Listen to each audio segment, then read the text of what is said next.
안녕하세요. 휘관세 사무소입니다. 오늘은 원산지 결정 기준 중 세번 변경 기준에 대해서 이야기해 보려고 합니다. 우선 세번 변경 기준에 대한 정의를 확인해 봐야겠는데요. 이건 정의가 너무 길어서 잠깐 보면서 말씀드리겠습니다.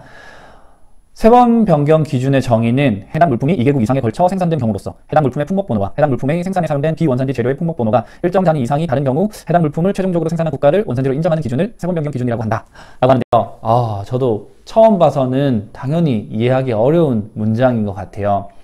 그래서 오늘은 세번 변경 기준을 조금 더 쉽게 이해하기 위해 공식을 한 가지 준비해 봤는데요. A 화살표 B라는 공식이에요. A는 원재료를 의미하고요. B는 원재료로부터 생산된 완제품을 의미합니다. 이 A 화살표 B라는 공식에 담겨 있는 세 가지 법칙에 대해서 말씀드리겠습니다.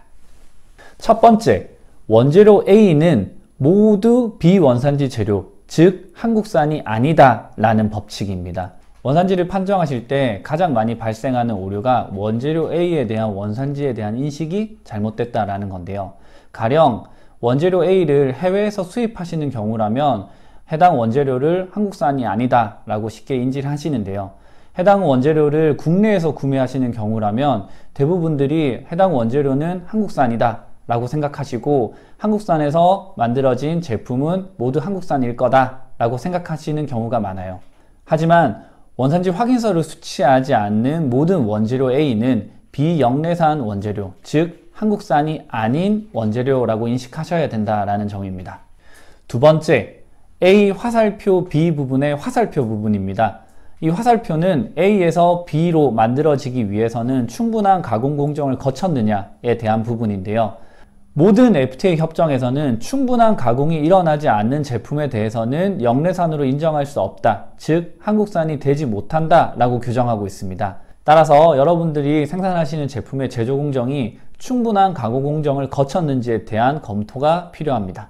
마지막 세 번째, A와 B는 서로 다르다라는 법칙입니다. 생산에 투입된 원재료와 해당 원재료를 사용해서 완성된 완제품은 당연히 다르다라고 생각하시겠죠.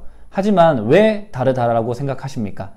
원재료 A와 B는 서로 형태가 다르고 역할이 다르고 기능이 다르기 때문에 서로 다른 제품이라고 볼 수 있는데요. 하지만 FTA에서는 A와 B가 서로 다르다라는 것을 어떻게 확인할 수 있을까요? 모든 제품에는 사람의 이름처럼 고유한 숫자 6자리가 부여될 수 있는데요. 이 숫자 6자리를 우리는 HS 코드라고 부르고요. 이 HS 코드 숫자 6자리가 서로 다르다면 A와 B는 서로 다르다라고 볼 수 있는 겁니다. 따라서 앞서 말씀드린 A와 B의 각각의 HS 코드를 부여해 보는 겁니다.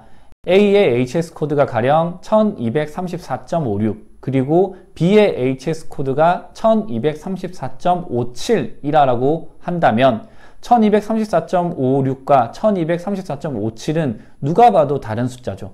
그렇기 때문에 FTA에서는 이 A와 B는 서로 다르다. 즉 원재료 A와 그 원재료로부터 생산된 B의 완제품의 HS 코드가 서로 다르기 때문에 이는 세 번이 변경됐다 라고 보는 겁니다. 세 번 변경 기준이라는 것은 다시 말해서 HS 코드 변경 기준이다 라고 볼 수 있습니다. 즉 원재료의 HS 코드와 완제품의 HS 코드가 서로 다르고 이는 변경되었다 라고 볼 수 있기 때문에 완제품 B에 대해서는 한국산이 된다 라고 보는 겁니다. 이것이 세 번 변경 기준의 마지막 법칙이다 라고 말씀드릴 수 있겠네요. 세 번 변경 기준을 조금 더 공부해 보신 분들이라면 2단위 변경 기준, 4단위 변경 기준, 6단위 변경 기준, CC, CTH, CTSH 등과 같은 용어를 많이 들어보셨을 텐데요. 지금 단계에서는 우선 2단위, 4단위, 6단위 그런 세분화된 변경 기준을 우선 잊으시고 단순히 A에서 B로 변경된다. 서로 HS 코드가 다르면 B는 한국산이 된다 라는 세 번 변경 기준의 첫 번째 법칙을 기억하시면 좋을 것 같습니다. 이상 휘관세 사무소였습니다. 감사합니다.